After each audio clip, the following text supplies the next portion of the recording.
We're about to break down the latest Cowboys rumors on both DeAndre Hopkins and Tyron Smith. But if you guys want a second video today, obviously later on in the day, show my bosses that's something you want. Type in me in the comments section.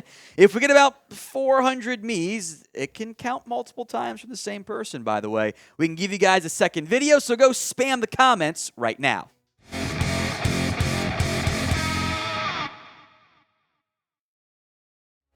You're watching the Cowboys Report. I am Tom Downey. We'll get to DeAndre Hopkins here in a little bit, but I want to begin with a Cowboys current player, for now at least. That's offensive tackle Tyron Smith. A report from ESPN's Jeremy Fowler says the Cowboys are working on a quote-unquote resolution to bring Tyron Smith back in 2023 and adjust that contract. I know the Cowboys had publicly said, we're comfortable with Tyron's deal. That did not pass the smell test. I think that was one of those. We haven't talked to his camp, so we're going to say the right thing publicly there. I never really believed he'd be back on just his straight-up current deal. The money involved there didn't really make sense. They left the door open for something this offseason when, for the first time in a long time, they did not touch Tyron's contract last year. The question is, what is the resolution? Is this a straight pay cut? Is this a restructure, a short-term moving around of money? Is it an extension, maybe one disguised as a pay cut, just like Tank Lawrence's was last year? Something's happening, though, with Tyron's contract this offseason, assuming he still wants to play football. His cap hit right now is $17.61 million. That's a lot of money for what objectively has been, I think, one of the best contracts ever done by the Cowboys. He has consistently been, when healthy, a fantastic left tackle, and he's always played way below the market rate there. It was a team-friendly deal. You could save $9.6 million or $13.6 by cutting him. You're over the cap, at least for now. The restructure savings, just only moving the base salary into the future, is about $6.2 million. It's not that bad, but you're probably trying to save a little bit more from that standpoint. Tyron did the nice best thing for the team option by volunteering to go over to right tackle once Terrence Steele got hurt. I thought he was much better at left tackle. Got a little bit better at right, but you could tell there was still some uncomfortability for a player who just has not played that much left tackle. On a previous video, our extension candidates, I mentioned doing something like this for Tyron Smith, where you play around with the money. It's a 3-year, $27 million extension, brings his cap hit down by about $8 million to $9.55, $14.5 million cap hit this year. You could cut him after a year if you needed to. It's got a void year for cap purposes. It ends up being a new 3-year, $27 million deal. You're guaranteeing most of the money he was already going to get this year, and you can get out of it after a year if he needs to retire, if he wants to call it a career, if you just want to outright cut him. I think that type of move might make the most sense for Dallas, unless he just wants to do a straight pay cut. Tyron wants to do a pay cut only. I'm not going to stand in his way, although I think he brings you more value than Zeke does at this point. We're going to go more in depth on Tyron, some of the pros and cons involved here. But do you want to keep him and get him back for Dallas for at least one more year? It's the pinned comment on today's show. Why for yes you do, and for no you do not. At the right cost or at the right price, the Jones boys' favorite saying, no doubts I want to bring back Tyron. What I'm almost most curious of here, if this does end up going down officially in the coming days, what's the role for Tyron Smith? How much is he making? That will directly influence his role. If it's a straight pay cut, you could have him back as your swing tackle and let Tyler Smith and Terrence Steele, who I think might get extended in the coming days too, be your long-term tackles. If you're paying him a decent amount of money, maybe you're just rolling with the Smiths on the left side as you had planned to do last year. Tyron at left tackle, Tyler Smith at left guard. The trouble here is if you're starting Tyron Smith, you still need insurance. And the insurance cost is now a premium. You need someone who you can start. It's not just a swing tackle. Looking for almost a starting caliber guy, because the impact you're going to count on that guy is probably going to be at least 5 games. That's a hefty insurance cost. My analogy here is you have a car, and you have unfortunately crashed the car.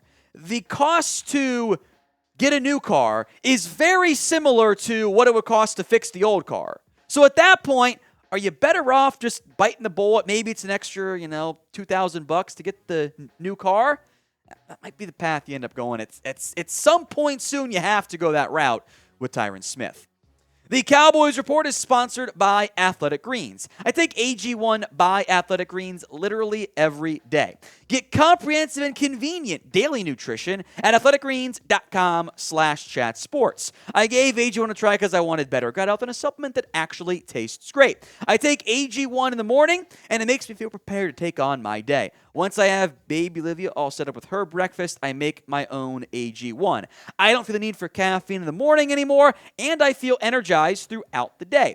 Plus, AG1 empowers the gut for whole body health. Covering my nutritional basis for the day literally couldn't be any easier. That's why I trust Athletic Greens. I mix one small scoop of AG1 with water or apple juice some mornings and drink it first thing. I'm done just like that, and I like that it costs less than $3 a day. It's a pretty good deal if you ask me, and it's a really effective daily habit with the highest quality sourced ingredients, making it the old win-win. If a comprehensive solution is what you need from your supplement routine, then Athletic Greens is giving you a free 1-year supply of vitamin D and 5 free travel packs with your first purchase. Go to athleticgreens.com/chatsports. That's athleticgreens.com/chatsports. Check it out, folks. Links in the comments section and the description of today's show.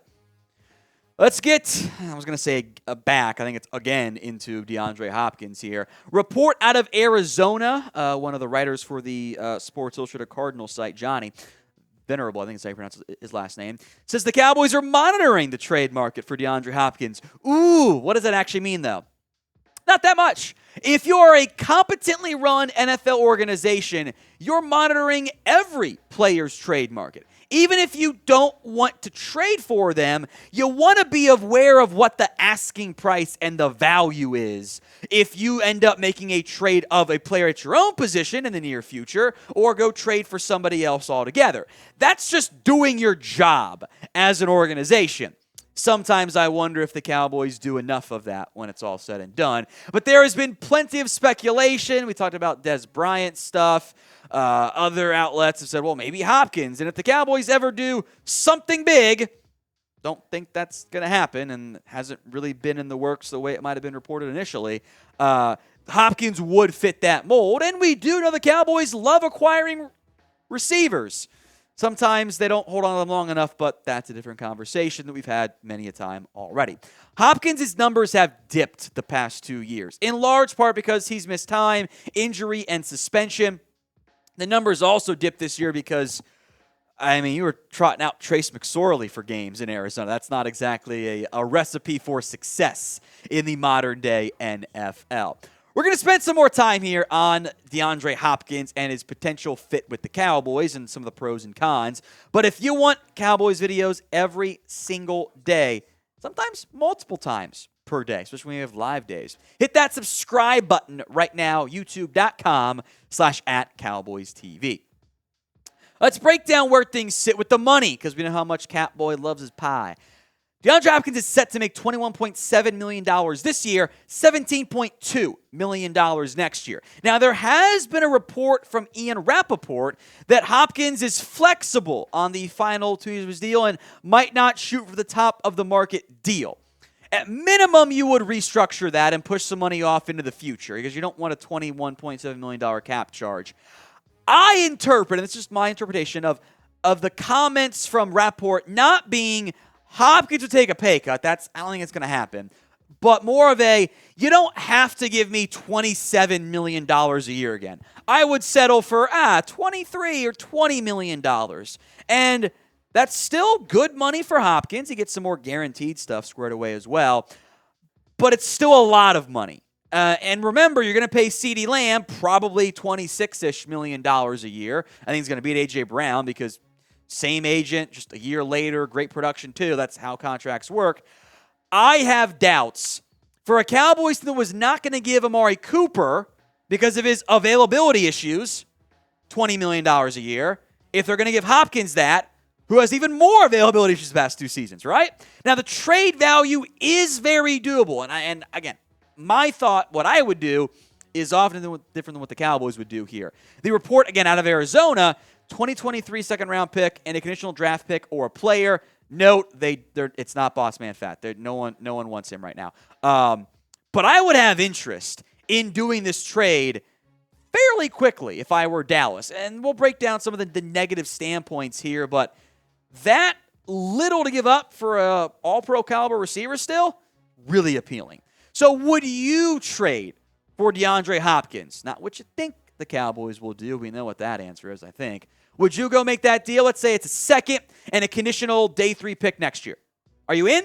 T for trade, P for pass. Some of the more in-depth pros and cons. We've kind of alluded to several of these here. You add Hopkins, your wide receiver problem is fixed. I think he would fit well in Dallas, by the way. I mean, how can you be mad about CeeDee Lamb and Nuke Hopkins and Gallup as your 3 receivers? That's pretty good. It should not cost you a first-round pick, by the way.